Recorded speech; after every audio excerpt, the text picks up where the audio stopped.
வந்து நின்றுதான் கேட்க வேண்டும்.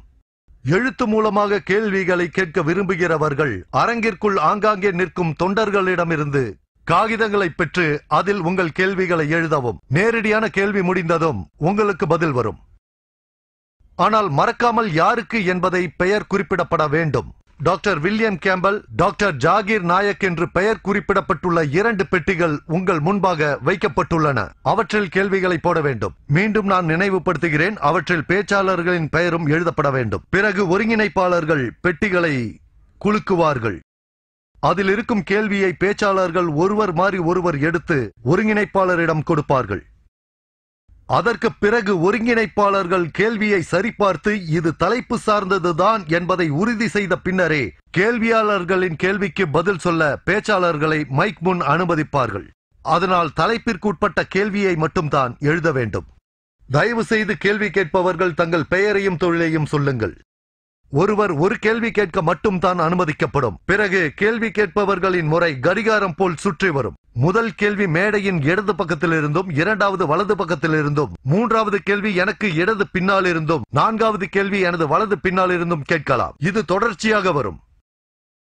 மைக்கில் கேட்கும் கேள்விகளுக்கு ஒதுக்கப்பட்டுள்ள நேரம் 40 நிமிடங்கள் மட்டுமே. அதை அடுத்து எழுத்து மூலமான கேள்விகளுக்கு நாம் செல்வோம். இப்பொழுது எனது இடதுபுறத்தில் உள்ள மைக்கில் இருந்து டாக்டர் வில்லியம் கேம்பலிடம் முதலாவது கேள்வியை கேட்கலாம். நான் டாக்டர் கேம்பலிடம் என்னுடைய முதல் கேள்வியை கேட்க விரும்புகிறேன்.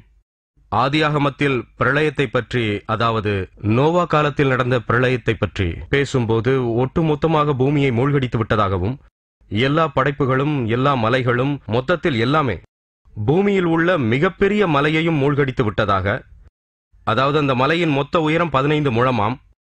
அதை நாம் அரபி மொழியில் கூறும்போது அதை கதம் என்போம்.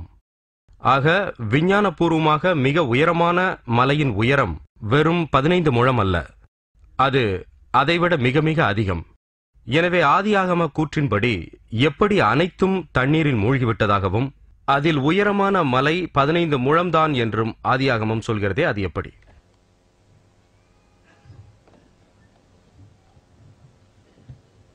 உங்கள் கேள்விக்கு நன்றி. மிக உயர்ந்த மலை 3000 மீட்டர்களாகும். அப்படி உயர்ந்த மலை 3000 மீட்டர்கள் என்றால் அதற்கு மேலே 15 அடி தண்ணீர் என்றுதான் அர்த்தம். மலையின் உயரமே 15 முழம் என்றுதானே பைபிள் கூறுகிறது. வேற ஏதாவது? அன்பு சகோதரரே, ஒருவர் பதில் கூறிக்கொண்டிருக்கும் பொழுது இடையில் கேள்வி கேட்பதற்கு இங்கு அனுமதி இல்லை. ஒரு கேள்வி கேட்டதுடன் உங்கள் வேலை முடிந்துவிட்டது. அதற்கு பதில் தருபவர் அதற்கு ஏற்றது போல் பதில் தருவார். நன்றி.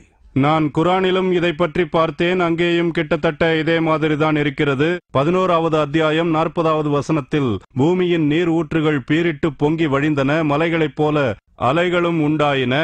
அதன் பிறகு அதை தொடர்ந்து இறை தூதர்களுடைய பட்டியல் வருகிறது. நோவாவுக்கு முன்னால் தூதர் கிடையாது. ஆனால் ஆதாம் ஒரு தூதராக இருந்திருக்கலாம் என்று எனக்கு தெரியும். ஆனால் நான் எங்குமே பட்டியலிடவில்லை. உலகம் முழுவதும் தண்ணீரில் மூழ்கடிக்கப்பட்டு விட்டதாகவே குரான் சொல்வதாக நான் நினைக்கிறேன். சகோதரரே, உங்கள் கேள்விகளை டாக்டர் ஜாகீர் நாயக் அவர்களிடம் கேட்கலாம். டாக்டர் ஜாகீர், குரானில் தப்பு தவறுகள் இல்லை என்று நீங்கள் கூறினீர்கள். ஆனால் பொறுங்கள், கொஞ்சம் பொறுங்கள். 2வது கேள்வியை எனது வலது பக்கத்தில் இருக்கும் மைக்கில் இருந்து டாக்டர் ஜாகீரிடம் கேட்க வேண்டும். சரி, அல்லாஹ் ஒளியை பிரதிபலிக்கவும் செய்கிறான், அவன் ஒளியால் ஆக்கப்பட்டவன் என்றெல்லாம் நீங்கள் சொன்னீர்கள், அதாவது நூர். அது எனக்கு சரியாக புரியவில்லை. டாக்டர் வில்லியம் கேம்பலுக்கு நான் அளித்த மறுப்பு வாதத்தை சரியாக புரிந்து கொள்ள முடியவில்லை என்று சகோதரர் கேட்டிருக்கிறார். நூரையும் அல்லாவையும் குறித்து திருக்குரானில் சூரா அந்நூர் அத்தியாயம் 24 வசனம் 35, அதாவது அல்லாதான் நூற சமாவாத்தி ஒலர்ல என்று சொல்கிறது. அல்லாவே வானத்திற்கும் பூமிக்கும் ஒளியாக இருக்கிறான். குரானில் வெளிச்சத்தின் அர்த்தம் அது பிரதிபலிக்கப்பட்ட வெளிச்சம் அல்லது இரவல் வெளிச்சம். அப்படியானால் அல்லாவும் இரவல் வெளிச்சம் தானா என்று கேட்கிறார். அந்த வசனத்தை தொடர்ந்து படித்தோமேயானால் உவமானமாக சுட்டிக்காட்டுகிறது. சுவரில் ஒரு மாடக்குழி, அந்த மாடக்குழியில் ஒரு விளக்கு. விளக்கிற்கு சொந்த வெளிச்சம் உள்ளது. அதாவது அல்லாவிற்கு அவனது சொந்த ஒளியும் இருக்கிறது. அந்த சொந்த ஒளி பிரதிபலிக்கப்படவும் செய்கிறது. அல்லாஹ் சுப்ஹானஹு வ தஆலாவின் ஒளி அவனாலேயே பிரதிபலிக்கவும் படுகிறது. இங்கிருக்கும் ஹாலோஜன் விளக்கு போல அதில் ஒரு குழல் இருக்கும். அந்த குழலுக்கிடையில் இருக்கும் விளக்கை ஒரு வஹாஜ் அல்லது சிராஜ் அல்லது தியா என்று வைத்துக் கொள்ளுங்கள். மேலும் பிரதிபலிப்பு வெளிச்சம் முனீர் அல்லது நூர் ஆகும், அதாவது இரவல் வெளிச்சம்.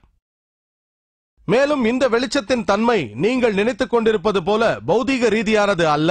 அது அல்லாஹ் சுப்ஹானஹு வ தஆலாவின் ஆன்மீக பேரொளி ஆகும். ஆனால் டாக்டர் கேம்பலுக்கு பதிலளிக்க இந்த உதாரணத்தை சொன்னேன். எனக்கு 5 நிமிடங்கள் உள்ளது, அதை பயன்படுத்திக் கொள்ளப் போகிறேன்.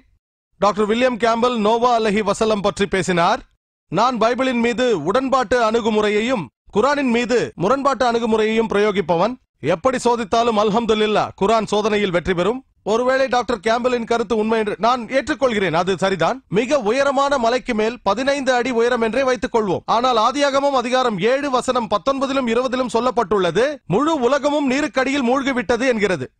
ஆயினும் நமக்கு தொல்பொருள் ஆய்வு சொல்வதென்னவென்றால், மரபியல் ரீதியாக நோவாவின் காலத்தை ஆராய்ந்தால் கிமு 21 22 நூற்றாண்டு என்று தெரிய வருகிறது. தொல்பொருள் ஆய்வு ஆதாரத்தின்படி கிமு 21 22 நூற்றாண்டுகளில் பாபிலோனில் 3ஆம் அரசு மரபும் எகிப்தில் 11ஆம் அரசு மரபும் ஆட்சியில் இருந்ததாக குறிப்பிடப்பட்டுள்ளது. ஆனால் இப்படி ஒரு வெள்ளம் ஏற்பட்டதற்கான எந்த ஒரு சாட்சியும் இல்லை. ஆகவே தொல்பொருள் சான்றுகளின்படி இந்த உலகம், அதாவது இந்த முழு உலகமும் கிமு 21 22 நூற்றாண்டில் தண்ணீருக்கு அடியில் மூழ்கியிருக்க வாய்ப்பு இல்லை என்று தெரிய வருகிறது. இது குறித்து குரான் என்ன சொல்கிறது? குரான் என்ன சொல்கிறது? முதலாவது குறிப்பு, குரான் எந்த காலத்தையும் குறிக்கவில்லை. கிமு 21 அல்லது கிமு 50 என்று எந்த காலத்தையும் குறிக்கவில்லை. இரண்டாவது குறிப்பு, உலகம் முழுவதும் மூழ்கிவிட்டதாக குரானில் எங்கும் சொல்லப்படவில்லை. நோவா அலைஹி வஸல்லம் மற்றும் அவரது சமூகம் பற்றி பேசுகிறது.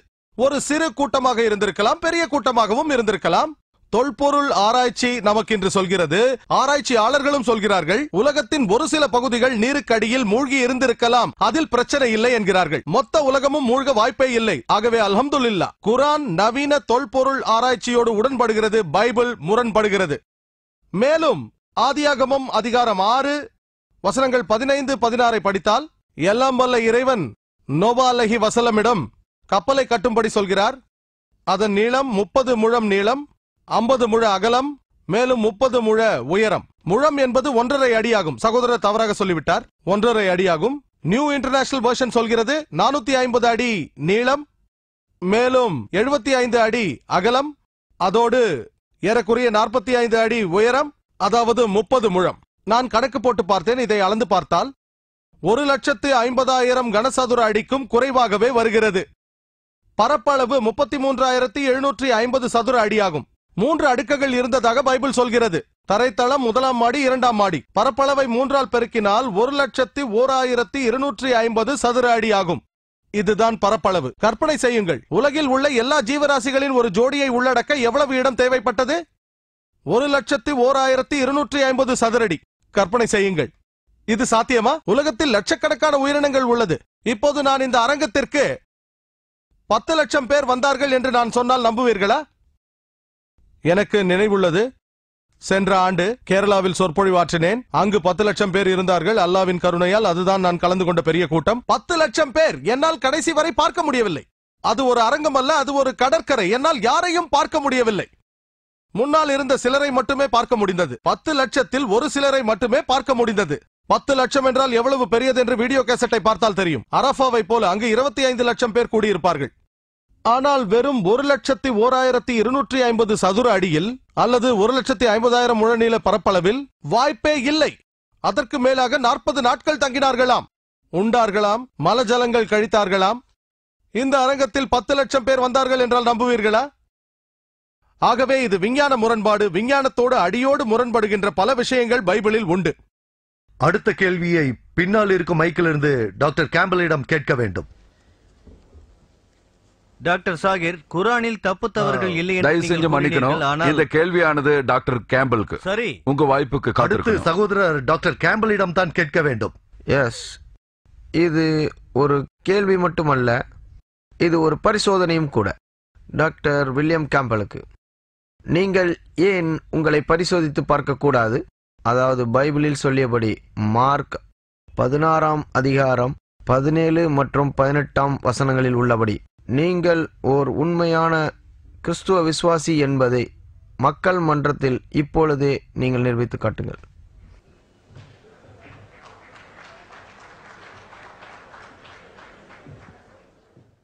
இந்த விஷயத்தில் டாக்டர் நாயக்கின் விளக்கத்தை நான் ஏற்றுக்கொள்ள மாட்டேன். தேவன் இயேசு அவர்களே தூண்டப்பட்டார். சாத்தான் சொன்னான், நீர் தேவனின் குமார்